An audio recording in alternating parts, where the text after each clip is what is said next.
Bonjour à tous et bienvenue dans le Pod Yaourt. Avant de commencer cet épisode, je voulais tout simplement vous demander un petit coup de main. Comme vous vous en doutez, travailler sur ces épisodes prend du temps. Parfois beaucoup de temps. Alors si vous avez quelques secondes devant vous pour liker le podcast sur les plateformes, le noter avec les petites étoiles, le commenter et aussi le partager, ça serait vraiment super chouette et ça pourrait être d'une aide précieuse. Sur ce, bonne écoute.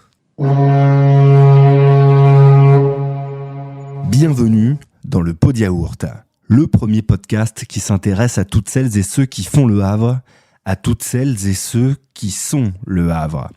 Le plus souvent possible, je vais recevoir à ce micro des artistes, des sportifs, des entrepreneurs, des créateurs de contenu, des cuisiniers, des écrivains, bref, tous ceux qui font briller notre chère et tendre ville et qui nous rendent chaque jour un peu plus fiers d'être havrais.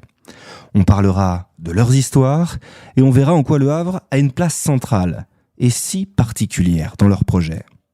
Saison 3, épisode 8.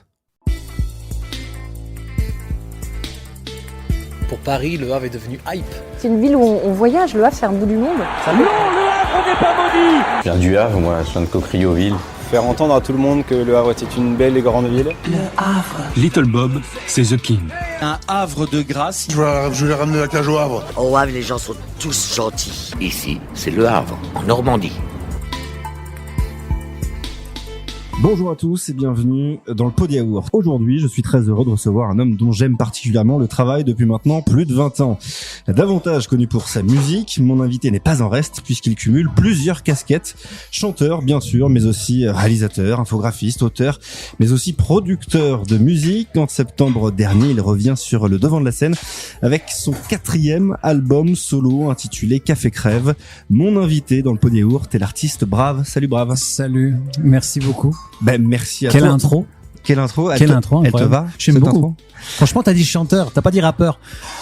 Tu sais pourquoi j'ai pas dit ça? Et parce que j'adore quand tu dis chanteur. Et tu sais pourquoi j'ai dit ça? Pourquoi? Parce que tu es une bonne attachée de presse. Ah, Voilà. Elle engueule bien les gens, ça veut dire. Exactement. Elle m'a prévenu 2-3 trucs. Non mais non, c'est bien parce que en réalité, c'est pas un truc sur lequel, en vrai, j'y tiens pas forcément rigueur. C'est juste que si je ne me catégorise pas, les gens m'enferment dans un truc et c'est excluant pour certains puisqu'ils s'attendent à attendre du rap et ils s'entendent chanter, ils se disent mais en fait c'est dissonant et du coup tu captes jamais l'attention puisque tu t'attends à avoir des bananes et t'as des poires. Rien à voir. Et est-ce que du coup ça c'est une véritable volonté là pour toi de sortir de ce carcan entre guillemets de rappeur? Non, en vrai, c'est cool. Hein. Aujourd'hui, le rap, c'est ce qui domine la musique. Ouais. Clairement, me retrouver dans ce rayon-là, c'est très bien. Mais c'est surtout que c'est faux, en vrai. C'est juste pour dire la vérité, c'est que je rappe pas. On ressent on va dire le côté quartier dans mes propos, dans l'argot que j'utilise. Tu rappes plus, en tout cas pas sur cet album. Plus, mais ça fait très longtemps que j'ai rappé. Ouais. En revanche, c'est la dernière fois que j'ai rappé. En vrai, assumer rapper, c'était en 2007. Ouais. Donc en vrai, tu vois, depuis, il s'en est passé des choses, mais en réalité, on ressent quand même l'esprit rap dans ma musique. Donc c'est pour ça que j'en veux pas. Mais en vrai, si je me catégorise pas en tant que chanteur, on va vite me mettre dans un endroit qui est faux. Et c'est juste pour affirmer ça et parce que j'ai envie de me confronter à ces autres artistes qui sont des chanteurs. En vrai, je suis un chanteur à texte, aussi bien que Renaud, aussi bien que Brel, aussi bien que voilà. C'est eux, mais on va dire mes concurrents. Ah, tes concurrents, carrément. Ce sont eux. Okay. Donc voilà, j'y vais. Voilà. Mais en tout cas, voilà, Solène, ton attaché de presse a bien fait son boulot, donc je m'attache à te qualifier de chanteur. Avant qu'on commence plus intensément dans cet épisode, je voulais te dire merci. Merci à toi. Merci tout simplement parce que je ne sais pas si tu as écouté le générique de ce podcast. Tu es la première voix. À la première voix, oui. Voilà. Mais c'est une belle référence. Ah bah non, mais c'est cool en vrai d'avoir ce petit clin d'œil. Ouais. D'avoir ce petit truc, c'est vraiment touchant même pour moi parce qu'en vrai on sait pas où est-ce que notre musique finit, où est-ce que des phrases peuvent être percutées chez certains et de se retrouver ainsi, c'est cool, tu vois. Donc, mais écoute, moi cette phrase je l'avais entendue il y a très longtemps. Je crois qu'elle sort d'un reportage ou d'un documentaire qui est assez vieux et à l'époque j'avais déjà l'idée de faire ce truc et je me suis dit voilà, si jamais j'arrive à monter ce projet, cette phrase sera la la première du générique. C'est super gentil. Merci beaucoup pour merci pour à ce toi. big up. Avec grand plaisir. Bravo, on l'a dit, je l'ai dit en intro, ton album Café Crève est sorti donc en septembre dernier. Tu me donnes aussi aujourd'hui rendez-vous dans un café. La compagnie du café, c'est pas la première fois que tu viens faire des interviews ici? Non, c'est un peu un endroit que je viens. C'est ton spot. Un peu. J'en ai deux. Ouais. Il y a celle où j'ai écrit la chanson Café Crève, qui est vraiment un café réel en bas de chez moi, qui est place Pigalle, au numéro 13, comme je l'ai dit dans la chanson. Et ici, c'est un peu, ici c'est plus décontracté, c'est le café de l'après-midi, tu vois, le petit fauteuil, le petit côté cosy. Ouais. Là-bas c'est plus café brasserie, tu vois, très parisien, très café quoi. Là c'est un peu plus détente, tu vois les gens travailler, ils sont sur l'ordinateur, etc. Ouais, exactement. Il y a des livres derrière toi, je crois. Voilà, il y a des livres là-bas, donc c'est un peu chill. Le café, c'est clairement une passion. C'est le Havre. Ouais, c'est le Havre. En réalité, c'est mon grand clin d'œil à la ville. C'est mon côté chauvin, ça. Ouais. En fait, c'est venu un peu. Pas par hasard, parce que je pense que je suis imprégné de ça. J'allais à Françoise de Grasse, donc il y avait les raffineries juste derrière, et quand ils dégazent, tu le sens le café, tu vois, à Chicago, ça sent le café de fou. Et en réalité, je me suis dit que ça m'a toujours, c'est un peu réconforté, tu vois. C'est le côté très attachant de cette ville. Et même à Bléville, il y en a un autre, il y a l'usine Le Gall à Bléville, je crois.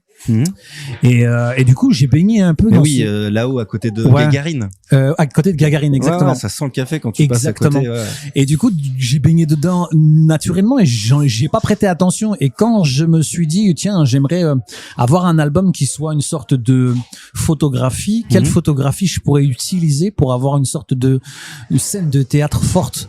Et je trouve que les cafés, c'est une scène de théâtre incroyable, parce que tu rencontres tout type de public, que le café, il y a un côté un peu très populaire, mais en même temps, quand tu vois une pub de café, c'est très luxueux.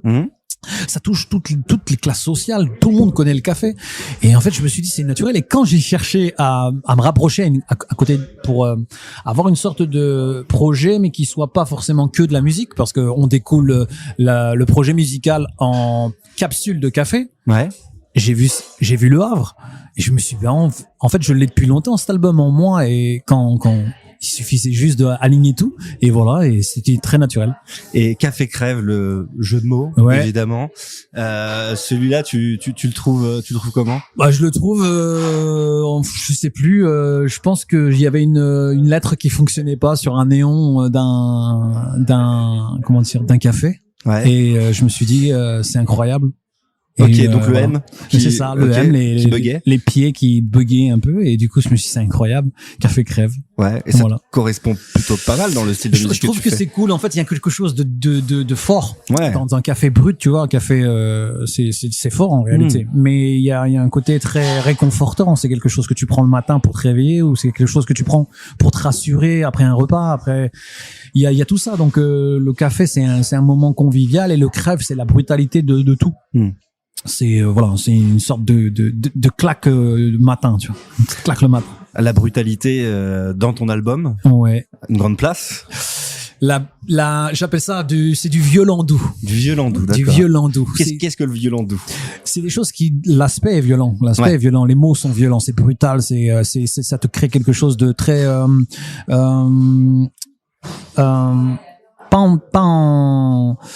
c'est pas les choses qu'on a l'habitude d'entendre dans des chansons qui sont dites brutalement, mais qui ne sont pas vulgaires ou justement faciles.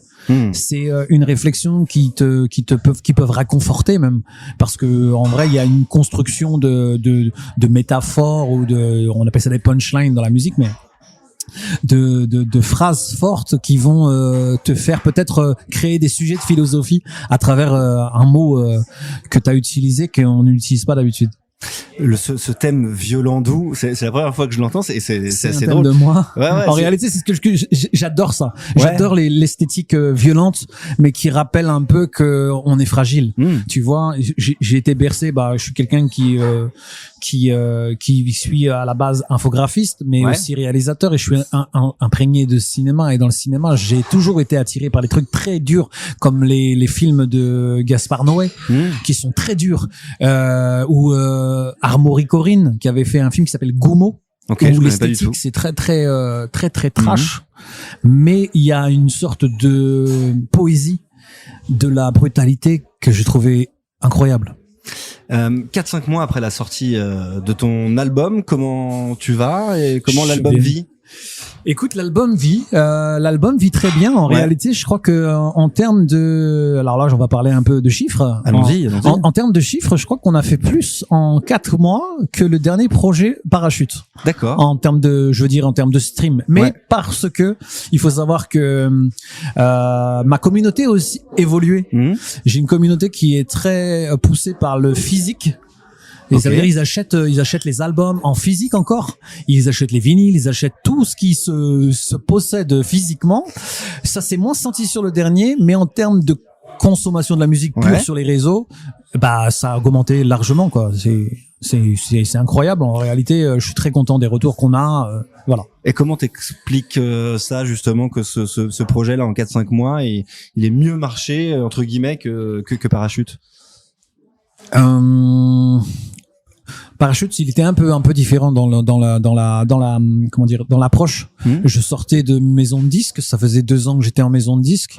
Donc les gens ne m'attendaient pas forcément. Et j'ai annoncé un album pratiquement aussitôt la sortie de contrats légaux, on va dire. Et il est sorti sous un crowdfunding. Parce que t'étais obligé de sortir un truc? Non, pas du tout. Non. C'est au contraire, j'en ai fait exprès puisque j'attendais d'être sous cette forme de label pour pouvoir travailler musicalement avec eux. Et du coup, c'est une période qui a été creuse parce que ils attendent. Enfin, ils travaillent à l'envers aujourd'hui. Les maisons de disques, c'est un peu regrettable parce qu'ils attendent une sorte de buzz d'un artiste pour sortir un projet. Ok. Moi, je viens d'un monde où on sort des projets jusqu'à ce qu'on ait du buzz. Ouais. À l'ancienne, quoi. À l'ancienne, tout à fait. En fait, joue un match. Il y a rien de pire que de rester sur le banc et de regarder les autres jouer. Exactement. Joue le match, même si c'est moins bien et que tu te sens moins bien, crée quelque chose. Parce que quand tu regardes derrière toi, t'es moins frustré. Et pendant cette période de signature, ça a été vraiment une période incroyable pour moi. Je me suis senti quand même frustré parce que je pensais que j'étais arrivé. Sauf que, non, en réalité, je suis pas arrivé du tout. Au contraire, on m'a remis en doute. Et, on a quitté ce label. On a réussi légalement à quitter puisqu'au bout de 1 an et demi et quand au bout de 2 ans, on ne propose pas de sortie d'album concrète, légalement, ton contrat, il est caduc. Puisque dans ton contrat, il était stipulé qu'au bout d'1 an, on devait sortir un album. Moi, j'ai tout prêt, les gars. J'ai voilà les morceaux. On fait quoi maintenant? Et du coup, on a cassé ce contrat. Et une fois que je suis quitté, que je suis retourné un peu à la maison, j'ai sorti un album pour leur dire. Vous voyez? Et ça a été un album incroyable parce que c'est un album qu'on a fait en crowdfunding, donc ce projet Parachute, qui a été financé à 400%. Ok, et donc, énorme. c'était pratiquement 80 000 €. C'est incroyable pour ce pied de nez, il a été incroyable. Et c'est hyper gratifiant de recevoir autant d'argent, autant d'amour pour un projet. Je pense que le retour, le public a été pris par le documentaire qu'on a sorti, donc qui s'appelait Parachute.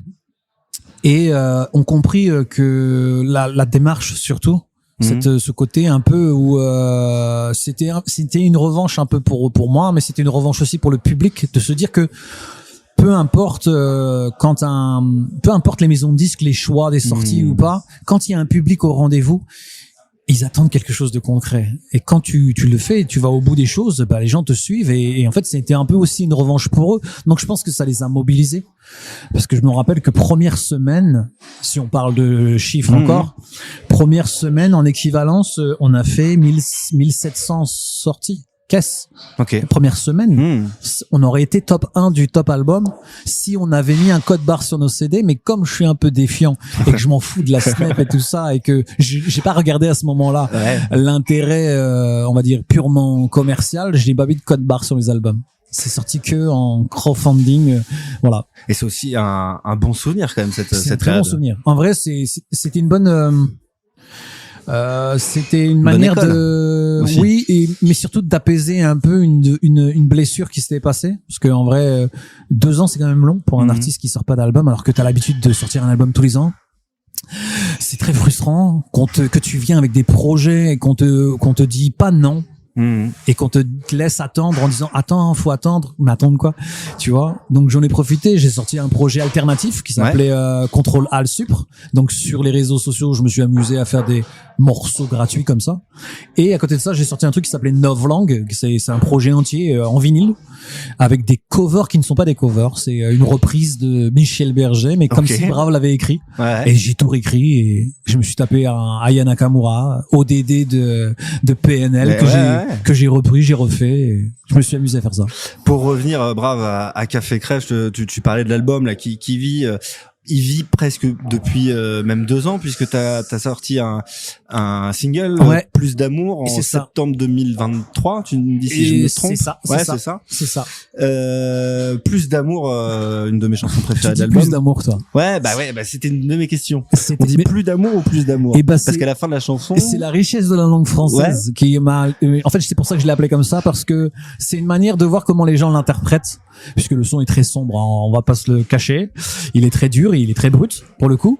Mais il y a tu peux dire plus ou plus. Parce qu'à la fin tu dis plus d'amour sur la dernière phrase. C'est vrai. Si tu t'arrêtes à mon texte, mais du coup la phrase est complètement à l'opposé dans ce que je dis. Ouais, effectivement. Mais moi ça m'est resté en tête. Et c'est vrai. Et finalement, c'est vrai. Même si la chanson est très dure, il y a aussi un côté positif. C'est clairement positif. En vrai, je suis quelqu'un de très positif. Quand je détruis, c'est pour en fait reconstruire. Voilà, exactement. Mais c'est en fait, je brûle. Je brûle pour refleurir mieux.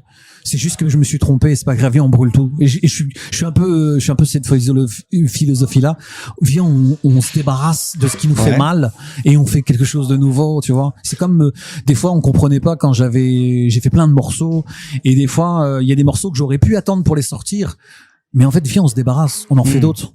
J'ai pas envie d'attendre, ou des fois je donne des titres qui sont cool, je pourrais les garder pour moi et me dire tiens, celui-là en tant qu'auteur. Oui, en tant qu'auteur. T'as écrit pour d'autres artistes. Du coup, je m'en débarrasse parce que ça chez moi ça crée une sorte de complaisance ou quelque chose dans lequel où je crée plus. En fait, je vais de l'avant et quand je sais qu'il y a des choses de côté, ça c'est bien, j'ai plus besoin d'écrire. Alors que quand j'en ai plus, je me mets en urgence et je réécris des nouvelles choses et du coup, je puise dans des nouvelles choses que j'avais jamais vues. Voilà. Et donc plus ou plus d'amour. Voilà, qui a été choisi pour un peu illustrer qui était le premier titre du projet. Pourquoi avoir sorti ce titre-là particulièrement? Parce qu'il y a urgence. Parce que c'est un peu une sorte de bilan. J'adore commencer un album avec un bilan un état des lieux plutôt, un état des lieux de où est-ce qu'on est contextuellement, essayer de resituer notre position dans le monde. Parce que l'époque est très dure, parce que tout autour de nous est très brutal et j'avais besoin d'un morceau qui soit un peu cette bio de mon état des lieux, de ma vie actuelle. Un constat aussi sur un constat clairement. Constat, clairement. Et quel constat justement tu fais? Je crois que j'ai tout dit dans le morceau. Non, enfin, j'ai dit seulement des choses qui sont sorties sur le moment. J'ai encore plein de pensées, mais je te dirais que j'avais besoin de le sortir de cette façon à ce moment-là. C'était un morceau que en réalité j'avais déjà écrit il y a un moment. J'aurais dû le sortir en début d'année. Mais je l'ai sorti en septembre, donc j'ai attendu quand même un petit moment de réflexion, parce qu'il y a beaucoup de propos à l'intérieur qui m'étaient un peu en fait que je ressentais, mais que j'avais du mal à pas assumer. Mais je me suis dit, je pense qu'il faut encore attendre quelques mois que les gens comprennent exactement le contexte de cette chanson. Sortir trop tôt, ça aurait été peut-être un peu, il y avait un côté un peu de défiance, mais au-delà tu parles de quoi en termes de timing, actualité? Au moment où c'est sorti, je pense on va dire, elle accompagne un climat que tout le monde a enfin analysé. Sortir trop tôt, ça aurait été chez moi comme une sorte de, pas de défiance, mais pas d'arrogance, mais ce côté un peu aigri. Je déteste qu'on pense que demain je sois quelqu'un d'aigri, et ça aurait été un peu un côté un peu le haineux, tu vois. Et j'aurais pas voulu ça, tu vois. Donc j'ai attendu pour le sortir et voilà. Donc c'était juste une manière pour moi d'asseoir le contexte de ce projet. Tu me dis si je me trompe, mais en tout cas de l'extérieur, en tant que public, on a l'impression que cet album marque un peu un virage dans ta carrière. Tu prends une autre direction. Est-ce que c'est le constat que tu fais aussi déjà? On va dire que j'ai fait ça toute ma vie. Ouais, en vrai, je fais du drift. Moi. Ouais, voilà, c'est ça. Je fais que des virages à gauche, à droite. Oui, en réalité, je pense que je me suis un peu renouvelé parce que déjà l'équipe a changé autour de moi. Parce qu'entre temps, j'ai monté mon label. Parce qu'entre temps, j'ai trouvé des nouvelles personnes pour travailler avec moi, notamment un binôme qui s'est créé avec le compositeur de tout l'album, qui s'appelle Mathieu Mendes, qui est un compositeur qui vient d'un autre univers. Lui, il vient beaucoup plus de pop, beaucoup plus de chansons françaises. Donc en fait, on a eu un moment comment dire, on s'est charmés tous les deux, on s'est cherché, on s'est trouvé musicalement, on a essayé des trucs, on a écrit aussi pour d'autres personnes entre temps. Et quand j'ai senti que ça y est, on avait enfin créé ce lien entre nous deux, je me suis dit que c'est le moment de faire ce projet, et il est parti avec moi. Voilà. Donc il m'a suivi dans tous mes délires, que ce soit plus d'amour ou plus d'amour comme tu l'appelles. Toi, t'oses pas choisir ton camp là-dessus. Non, je le nomme même pas. Ouais, tu le nomme pas parce que en vrai, ça veut dire que je prends parti. Ouais, je le définis, alors qu'en vrai, je laisse les gens définir. C'est un peu une vision poétique de la chose. Définissez vous-même le thème, mais vous allez comprendre que moi, en tout cas dans le morceau, je suis déjà tranché, mais voilà, donc oui, il y a peut-être que ce projet a été fait de A à Z par la même personne qui a une autre vision de moi, et qui a apporté aussi sa pierre à l'édifice, et qui fait que il présente Brave aussi sous une autre forme. Donc c'est peut-être ce petit virage qui n'est pas très loin en vrai. Non. Et cette nouvelle forme de toi, elle te plaît, elle te correspond là aujourd'hui, à l'instant T? Totalement. Ouais. Oui, totalement. Je fais pas les choses que je n'aime pas. En vrai, je suis très dur à forcer. Ouais. Tu vois, c'est très dur de me faire changer d'avis quand je le sens pas. Il y a eu ça durant l'album. Au mois de février, je devais finir l'album. Et au mois de février, j'ai fait une sorte de 2 semaines de boudage dans mon coin parce que j'aimais pas. Il y a des morceaux que j'aimais pas. Okay. Il y a 2 morceaux que j'ai virés. Clairement, je te le dis. Il y a 2 morceaux parce que... Qui ont été remplacés ou... Non, c'est juste que la forme ne me plaisait pas. Okay. Je savais pas si j'aimais ou j'aimais pas. D'accord. Je sais pas si j'aime. Et c'est pire en fait. Et du coup, j'ai boudé dans mon coin. J'ai fait chier tout le monde. Ils ont pas compris. Et après, Mathieu, il a dit, ouais, au fait, viens, on essaie.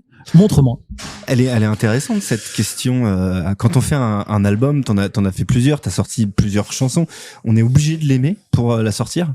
C'est mieux quand même. C'est mieux. Mais je travaille avec en fait. Tu sais, peut y avoir, je sais pas moi, des producteurs qui te disent non mais attends, tu te rends pas compte, mais ça va être un carton. Tu vois, tu l'aimes pas. Sauf que là c'est moi le producteur. Là, c'est pas le producteur. Et du coup, oui, il y a eu ça. Il y a eu ça sur un titre. Il y a ça sur un titre où en fait, je savais pas si j'aimais pas. Du coup, un jour je l'aime, un jour je l'aime pas. Et j'ai fait confiance à mon équipe qui m'ont dit, fais-nous confiance. Et c'est un peu le veto que j'ai laissé sur une chanson. Okay. Mais toutes les autres, c'est clairement moi qui ai voulu cette direction-là, comme ça. Après, la forme, ça change un peu, mais c'est juste des avis. Tiens, on devrait peut-être accélérer, ralentir, enlève, il y avait des éléments, des voix, vas-y, enlève les voix, il y a trop de voix. C'est juste des détails, là. Ouais. Là, on parle vraiment de micro production. Ouais. Mais dans l'ensemble, si déjà quand tu lances le titre, je me fais chier, je me vois pas aller faire une tournée sur scène avec des chansons que j'aime pas, tu vois. Mais au moins on a pu te faire changer d'avis sur non, on peut. En vrai, je suis quelqu'un de très accessible, très ouvert sur ça. Je suis pas fermé ou obstiné à me dire non, je vais dans le mur. Mais et puis j'ai confiance. Mathieu, c'est quelqu'un qui fait des singles de platine, tu vois, de diamant. Donc je suis là à le regarder en me disant quand tu dis quelque chose, désolé, faut l'écouter un peu, tu vois. Il a quand même l'expérience des radios. J'ai jamais été en radio de ma vie. Ouais. Lui, c'est les chansons que t'entends, c'est lui. Moi aussi, t'as fait Skyrock. Oui, mais je suis pas en rotation sur les radios. Ouais. Tu vois. Tu le disais, t'as changé d'équipe, donc différentes personnes autour de toi. Il y a aussi différentes personnes dans ton album. T'as fait pas mal de featuring. Oui, pour une fois. Voilà. Ouais. C'est la chance aussi de travailler avec Mathieu. Pour une fois. Non, c'est pas pour une fois, c'est juste que je pensais qu'avant c'était pas légitime. Ouais. Sauf que là, je me suis dit, écoute, c'est peut-être un tort de ma part d'attendre d'être arrivé pour dire viens, j'ai envie d'inviter tel artiste. Je côtoie des artistes tous les jours en studio puisque j'écris pour les autres, et du coup je les côtoie, je les vois, et là c'est peut-être à moi aussi de les mettre en évidence. Donc il y a des artistes qui m'ont rendu un peu l'appareil, comme Youssef Swat qui apparaît sur un titre, mais comme Shaim, qui sont des artistes déjà installés que tout le monde reconnaît, avec qui j'ai collaboré déjà, et puis des artistes qui sont moins connus mais qui sont importants à moi de faire cette mise en avant, quoi.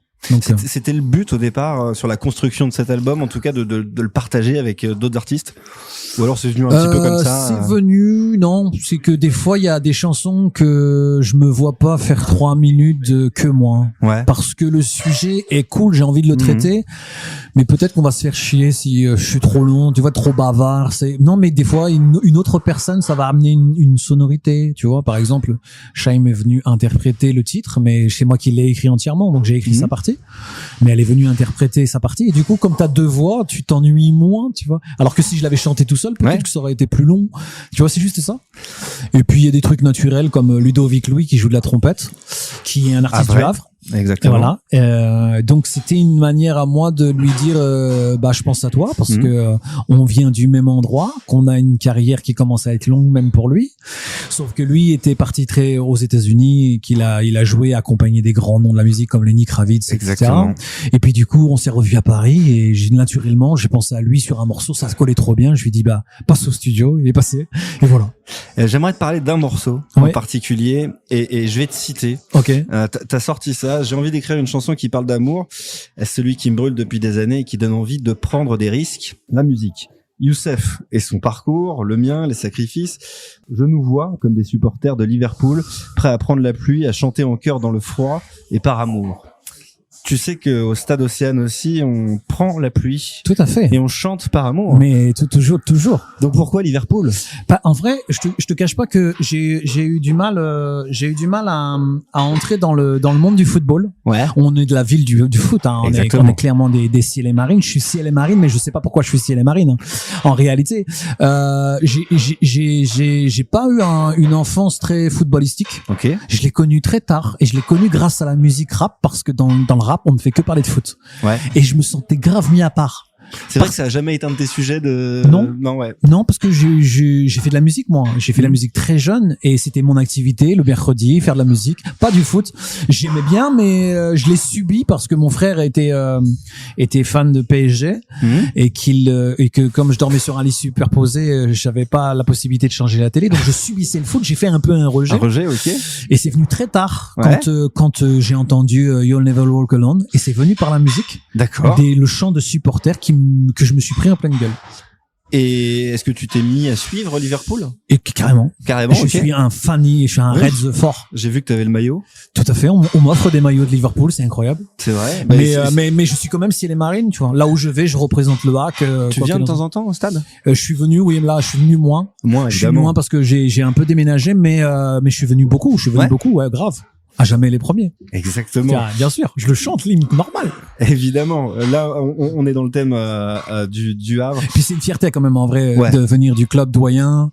Tu vois, c'est un peu notre pied de nez parce que quand je faisais des tournées en France, souvent on me demande d'où est-ce que je viens, donc je viens du Havre et je disais le HAC, tu vois. Donc même si on était en bas de classement, les gens disaient respect quand même les gars, tu vois. Bah oui, si Marseille nous critiquait pas, vous aurez pas de foot si on n'était pas là les gars, tu vois. C'est vrai. Et moi on me dit 2 choses quand je dis que je viens du Havre. On me dit la puissance du port du Havre, alors pas grâce à la chanson de Medine à la base, mais grâce à Michael Youn, à la chanson d'Alphonse Brown. Tout à fait. Il y a quelques années. Et on me parle du HAC. Tout à fait, le HAC. Voilà. C'est incroyable le HAC. Je trouve que l'histoire même du club, elle est incroyable. En fait, c'est pas rien, c'est pas anodin. C'est quand même l'essence d'un sport très populaire en France, parce qu'on est quand même un championnat qui est fort, tu vois. Exactement, un des 5 championnats majeurs. Ouais. Et du coup, faut savoir que c'est né chez nous, c'est trop stylé. Tu vois, l'histoire du maillot, elle est stylée. L'histoire de la ville, elle est stylée. La création du club, tout ça. Et voilà, c'est quand même un patrimoine fort, tu vois. C'est comme la musique rock. La musique rock est née au Havre. Exactement. Tu vois, elle est arrivée. Franklin. Elle est grave. Et moi, j'ai de la chance parce que quand je faisais les concerts appartements, j'avais un musicien qui s'appelle Dominique Comon. Qui m'accompagnait sur scène et qui, lui, membre des City Kids. Donc, c'est l'histoire du Havre qui venait avec moi en concert tous les jours. C'était incroyable. On le comprend, à cette ville, tu es très attaché. Ah non, cette ville est trop importante pour moi. En vrai, là où je suis, je représente le Havre. Rien que dans mon accent, des fois, on pense que c'est belge, mais c'est un très nord. Quand je dis, c'est vrai que t'as pas trop l'accent, vrai. Ah, je dis dehors, hein. Ouais. Le peur, hein. Le peur. Ah, le peur fort. Le peur, ouais. Le peur, hein. Il repleut, hein. Ouais, il repleut. Il repleut fort. Donc si on reste un peu trop longtemps tous les deux, il peut revenir normal. Voilà, normal. Tout de suite. Mais ouais, cet accent, pour l'instant, tu l'as pas de ouf. Mais il est quand même mais proche. Il est quand même là. Il est proche parisien. Ouais. Il y a quelques mots. Et après, j'ai peut-être aussi, par mimétisme, comme j'écoutais beaucoup Brel, je rajoute des R dans mes mots. Ah, donc d'où l'accent belge. Tout de à temps fait. en temps. Okay. Mais c'est cohérent avec le Havre parce que Saint-Adresse est belge. Donc du coup, je suis très cohérent avec ma ville. Évidemment. Tout à fait. Toujours un point de ralliement. Tout à fait. Fort. Donc t'es né au Havre. Je suis né au Havre. T'as grandi au Havre. Tout à fait. Je suis né à Pierre-Janet. C'est pas vrai. Je te jure parce que il y avait une maternité à Pierre-Janet. Eh ben écoute, l'hôpital était en travaux. Ouais. Ma mère a accouché à Pierre-Janet, donc à l'hôpital psychiatrique. Ok. Et voilà. C'était les travaux de l'hôpital. Et donc sur ta carte d'identité, bah non, il y a plus marqué. Non, je crois que les maternités maintenant. Non, je sais plus ce qu'il y a écrit, mais en tout cas, je crois que est-ce que c'est pas dans le livret de famille? Ah si, certainement. Voilà, mais en tout cas, c'est un peu mon anecdote, c'est que je suis né là-bas. T'es un des rares. Et ouais. Et bah je crois que je suis né là-bas et il y a la sœur d'un des membres de la Boussole qui était le collectif dont je fais partie, qui s'appelle Koto. Sa sœur était née à Pierre-Janet aussi. Et ben vous étiez fait pour vous rencontrer. Et c'est incroyable. Donc je le disais, né au Havre, grandi au Havre et depuis peu à Paris. C'est mon bureau Paris. En vrai, je suis venu même à Pigalle parce que Saint-Lazare c'est pas loin et que s'il faut rentrer, je suis à côté. C'est juste c'est important pour moi. Ok. C'est psychologique. Qu'est-ce qu'il y a ici, ton bureau, ton studio? En fait, ce qu'il y a, c'est que il y a 3 ans et demi, donc quand je venais à Paris pour accompagner les membres de mon ancien label, qui eux ont pris des positions à Paris de plus fortes parce que ce sont devenus des directeurs de label. Alassane Konaté, qui est membre fondateur de Dean Records, lui aujourd'hui il est directeur à ADA, qui est un label de Warner. En fait, il a 3 labels. Il a ADA, Rec 118, Atlantic Records. Ouais. Donc il est devenu un très gros directeur de label. Okay. Mon frère Prof, qui est un compositeur, mais aujourd'hui il compose beaucoup pour les films et donc à Paris pour lui c'est important. J'apprends que Prof était ton frère, tu vois, voilà. Et ton frère. Et voilà, c'est mon grand frère. Mais je me disais, vous ressemblez vachement. Bah oui, quand même. Ouais. On a les mêmes parents. C'est à un moment donné. Il y en a un qui a plus de cheveux. Ou parce qu'il, voilà, peut-être. J'ai de la chance, je tiens ça de mon père.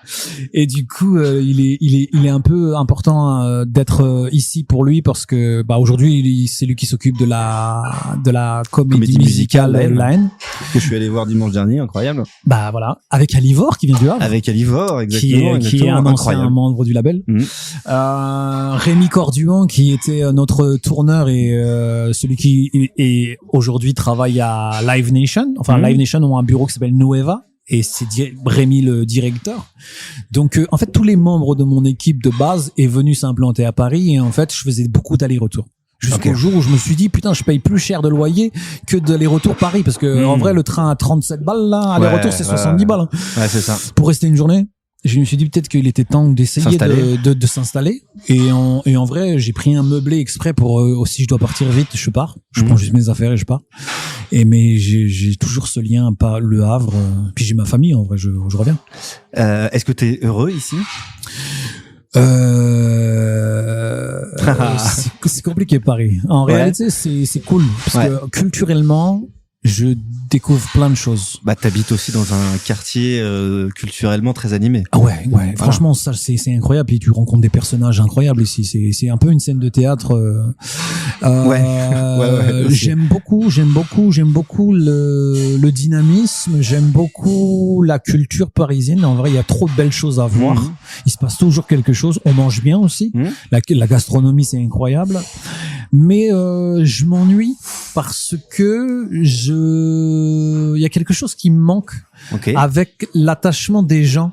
Parce qu'au Havre, on est un peu plus boudeur, on est un peu plus froid, mais il y a quelque chose quand tu t'intéresses aux gens qui est plus franc. D'accord. Et ici, c'est moins franc. Ok. C'est beaucoup de... Un peu faux cul.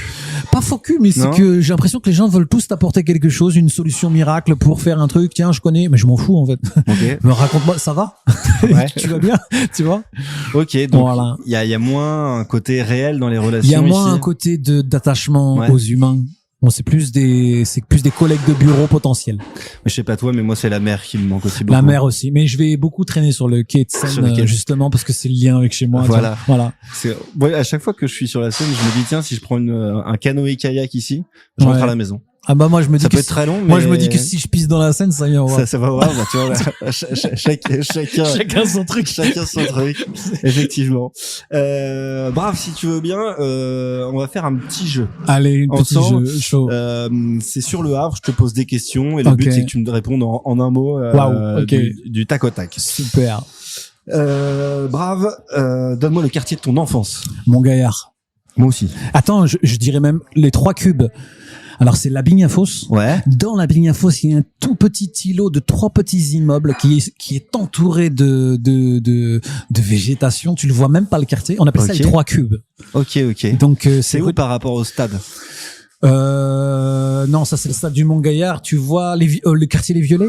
Tu connais les Violets? Bah sur la route si tu tournes à gauche, tu vas au Champ Drive. Ouais, ok, d'accord. Il y a un tout petit quartier, la Coulée Verte, ça te parle? La Coulée Verte, ouais, ça si, parce qui passe il y a un au-dessus, tout là. petit îlot d'immeubles, il y a 3 immeubles, c'est là où j'ai vécu.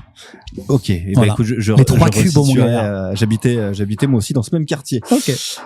Ton endroit préféré au Havre? Le Mont-Gaillard, en réalité, c'est là où j'ai toute mon histoire, ma vie, mes amis, mes souvenirs, mes premières sensations, la musique, tout est lié, quoi.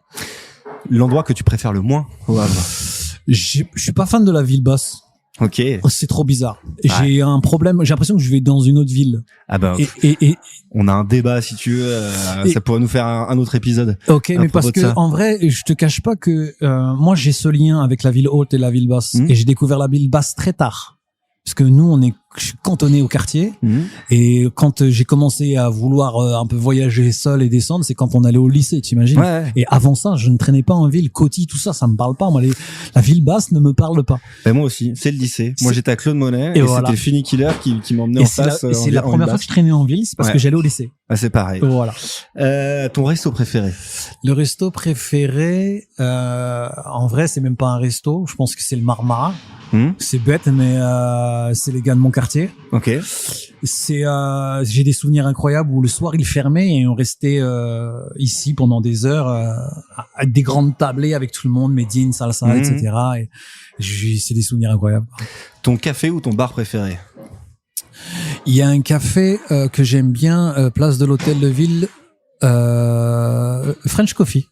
Je connais pas. French Coffee, il est à côté avant Coty, Hôtel de Ville, sur cette rue-là.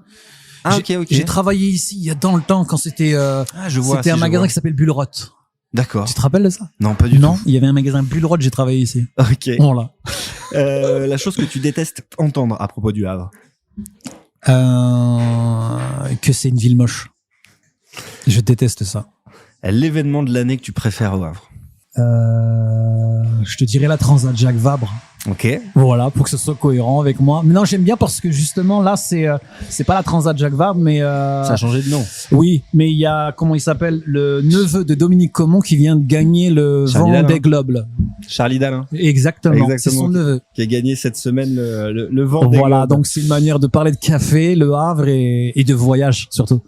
Ton artiste préféré au Havre? Les gens s'attendent à ce que je dise mes amis, mais Little Bob. Ok, mortel. Voilà. La personnalité havraise que tu préfères? Je pense que je dirais Dorasso. Nickel. Ouais, je trouve que c'est un bon représentant du foot parce qu'il a été en équipe de France. Il nous a pas payé la honte. Ouais. Et surtout, c'est que c'est un bon représentant de la ville du Havre et de Cocrioville surtout. C'est un bon gars de quartier qui a réussi dans le foot, mais quand je le vois, je suis fier de me dire. Et puis il habite dans le quartier, donc. Ah oui, c'est quelqu'un que tu connais? Je le connais pas personnellement, mais je l'ai déjà croisé plusieurs fois. J'ose même pas aller le voir. C'est vrai? Alors que je sais qu'on va se parler, on a des amis en commun et tout, mais j'ose pas aller l'alpaguer dans la rue, je suis trop timide. Eh ben écoute, c'est un appel à Vikash. Voilà, Vikash, ouais. Voilà, Vikash, t'as 2 appels parce que ça fait longtemps que je te demande de venir dans ce podcast. Donc t'as mon appel et t'as celui de Brave. Voilà, viens dans le podcast. Voilà, ça fait un double appel. Brave, si le Havre était un animal.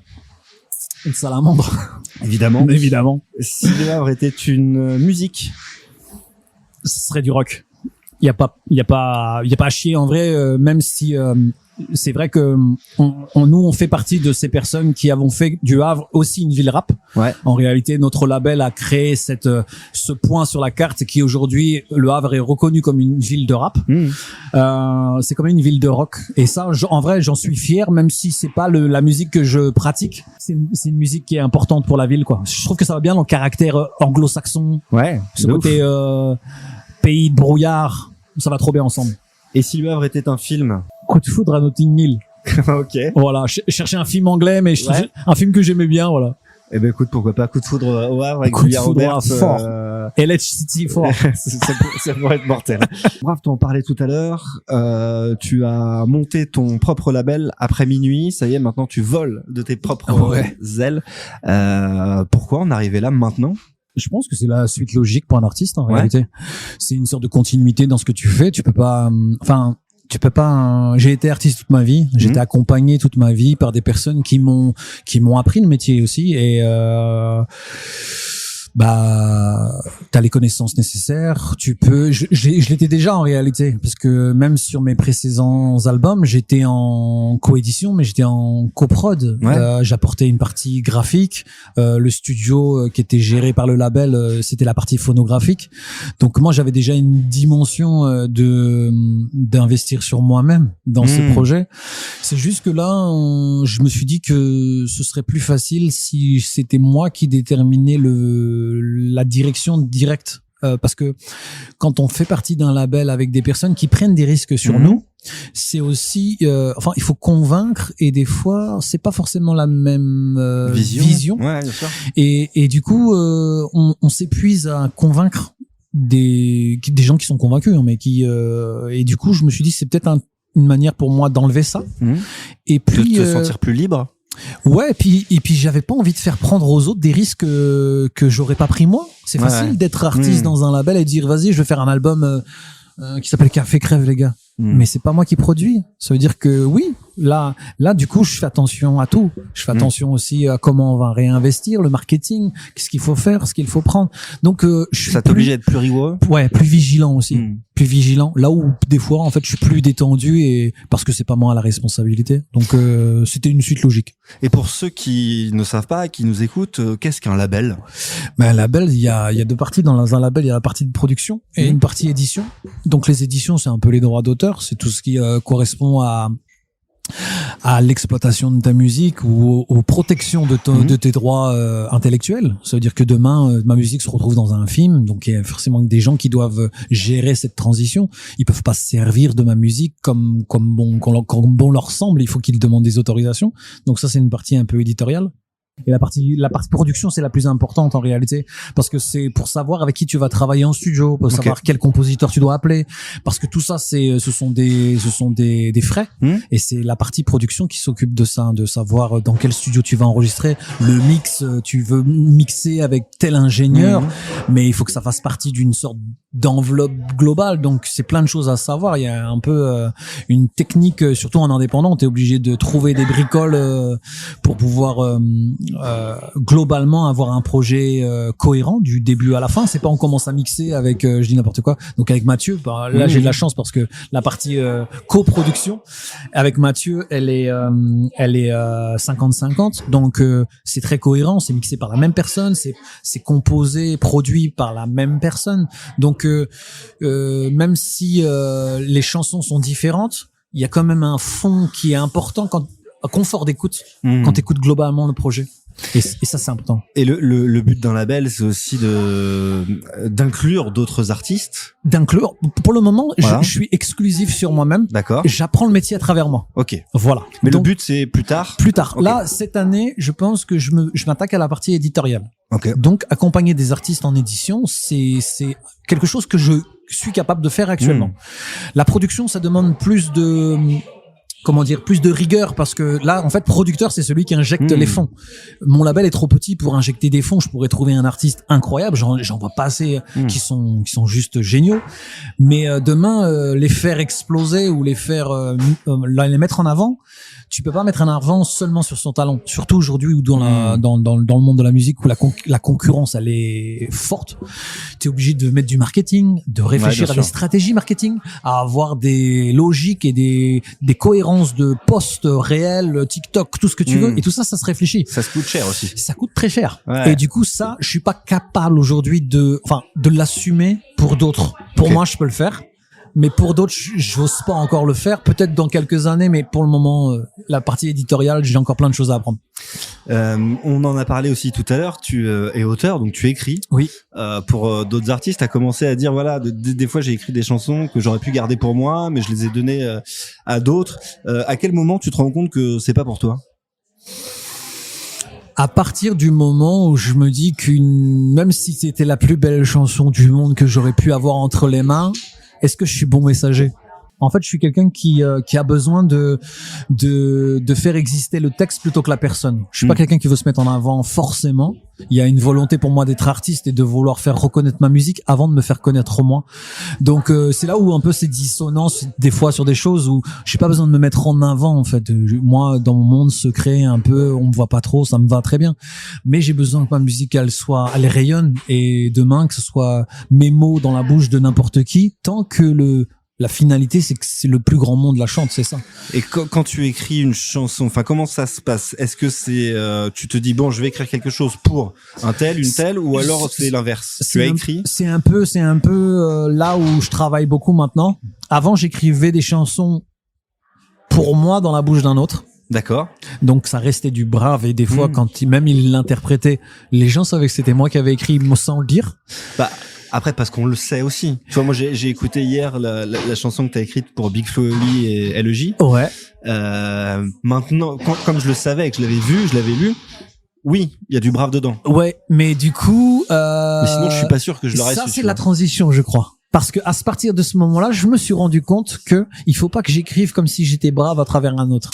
D'accord. Il faut que je me sois en fait, faut que j'épouse parfaitement la personne. Et quand j'écris un projet comme We Dad, je suis content que les gens puissent chanter sa chanson Casa, alors que j'ai jamais mis les pieds à Casa de ma vie. Tu vois, et la chanson est cohérente avec elle et du coup on ne sait pas que c'est moi qui ai écrit et ça me plaît en fait parce que la chanson il fallait que je fasse un hymne à cette ville que je vais visiter bientôt j'espère mais je trouve ça incroyable, c'est encore plus beau.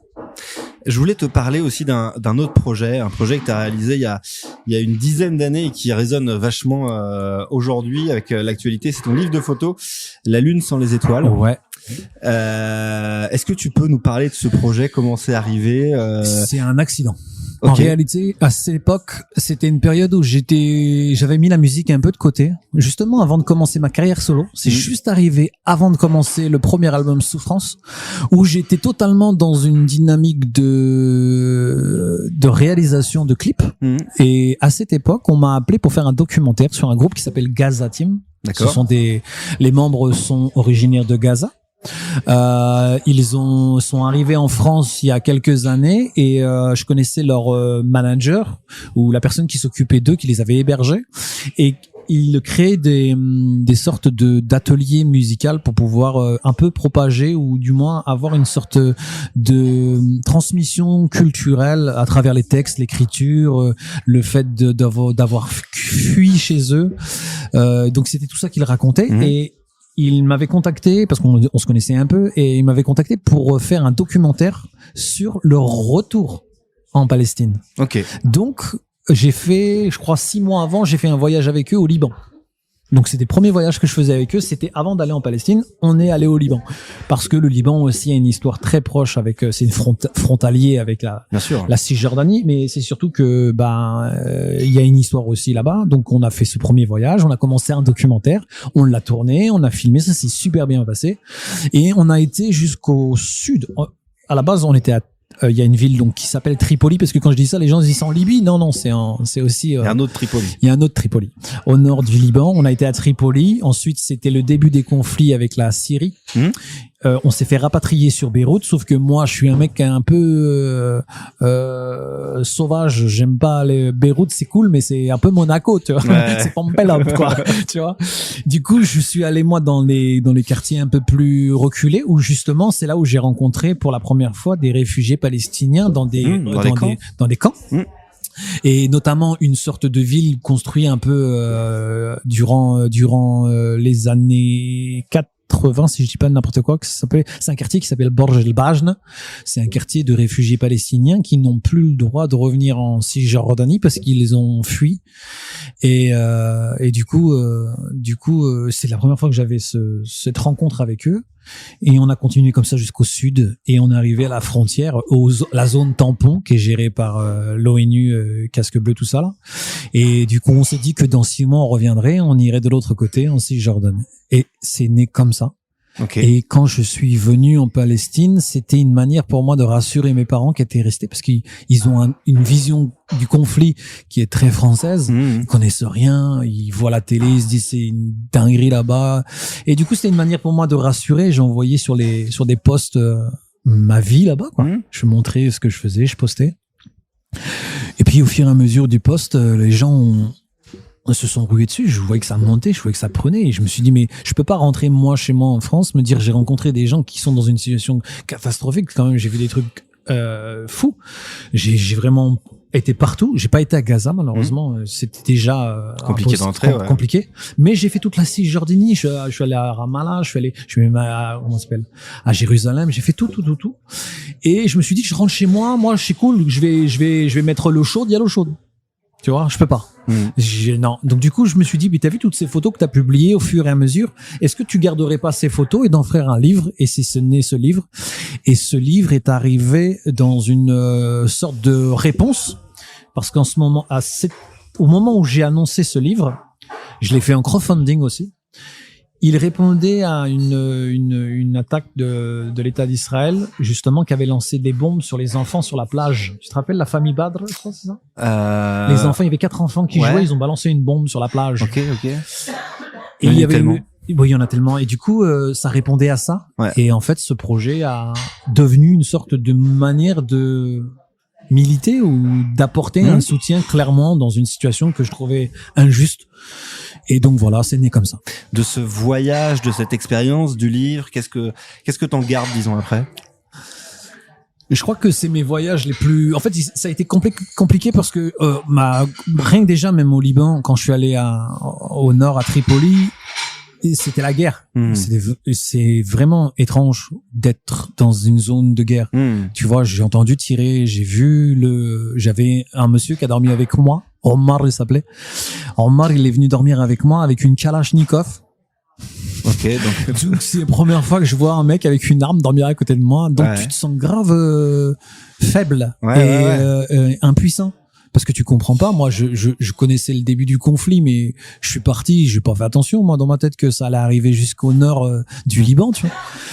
Le consulat a eu peur pour nous a rapatriés. Et puis c'est là, après, que j'ai vu l'autre dimension. Donc j'ai vu le Liban sous les milices chiites. Ça t'a fait grandir?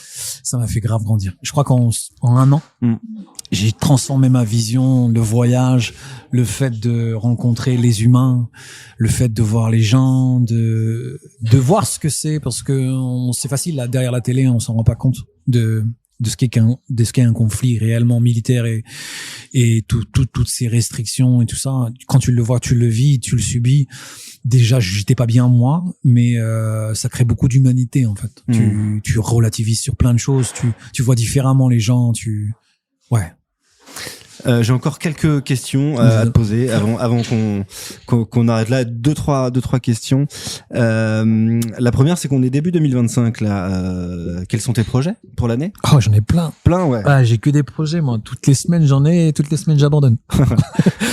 Non, en réalité, moi, dis donc. Non, en réalité, je crois que j'ai beaucoup de projets artistiques, beaucoup d'écriture. Je me suis fixé cette année d'essayer enfin, chaque année, je sais que j'ai à peu près une sorte de volonté d'écrire un certain nombre de titres pour les autres. Ok. Donc je me mets ça de côté. Là, je me suis dit que je vais essayer de passer ce plafond.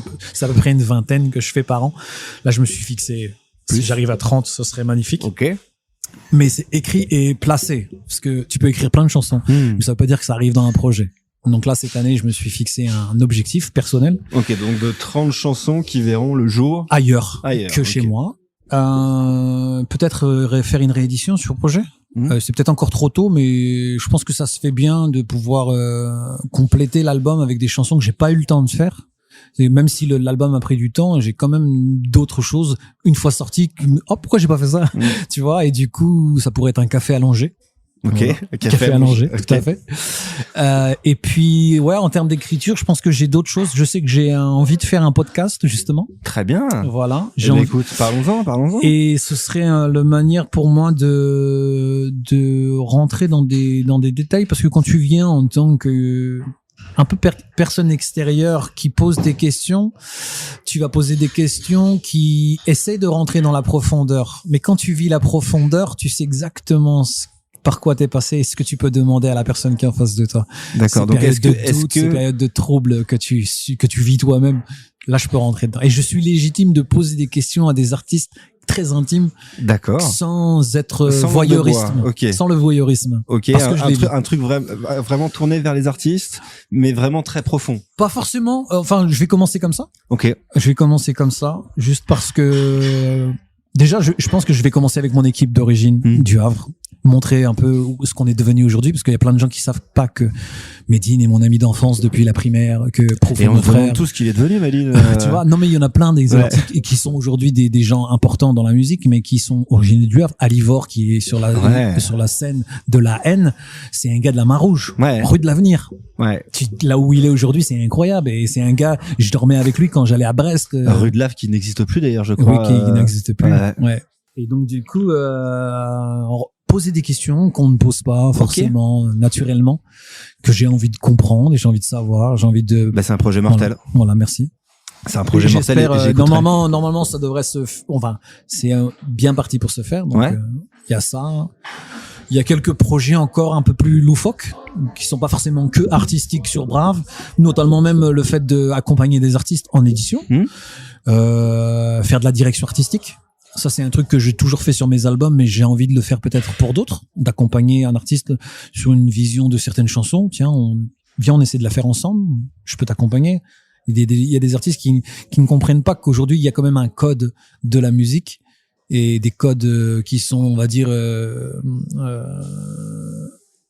importants à comprendre et à mettre en place pour que ta musique soit, enfin, j'aime pas ça, mais le formatage, c'est important. Mais aujourd'hui, parce que tu décrivais quand même une forme de formatage. Mais le problème, c'est que c'est l'inconscient qui nous a fait formater. Parce que tous les jours, quand tu rentres dans un magasin, t'entends de la musique. Quand tu rentres dans ta voiture, t'as de la musique. À la télé, t'as de la musique. Et du coup, ton inconscient, il sait quand le refrain va arriver, même si tu ne connais rien à la musique. Tu sais que c'est le moment de chanter le refrain. Et si tu sens que c'est trop long, c'est que c'est trop long, gros. T'es trop bavard.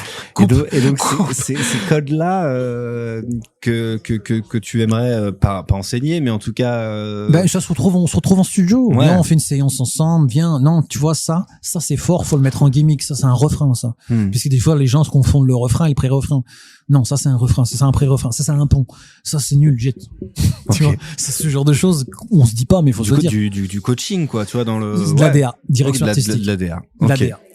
Mon avant-dernière question, Brave, je suis obligé de te la poser. Je pense qu'on te la pose souvent. Mais moi, en tout cas, c'est comme ça que je t'ai connu, accompagné d'un de tes compères, Tiers-Monde, dans Boucher Double. Je vous ai vu en concert. Wow. Plusieurs fois à la fête de la musique, enfin bref, voilà. Est-ce que c'est possible un jour on est toujours ensemble. Ouais. Il dort chez moi quand il vient à Paris. Ok. Tu vois. Donc c'est resté un très très proche.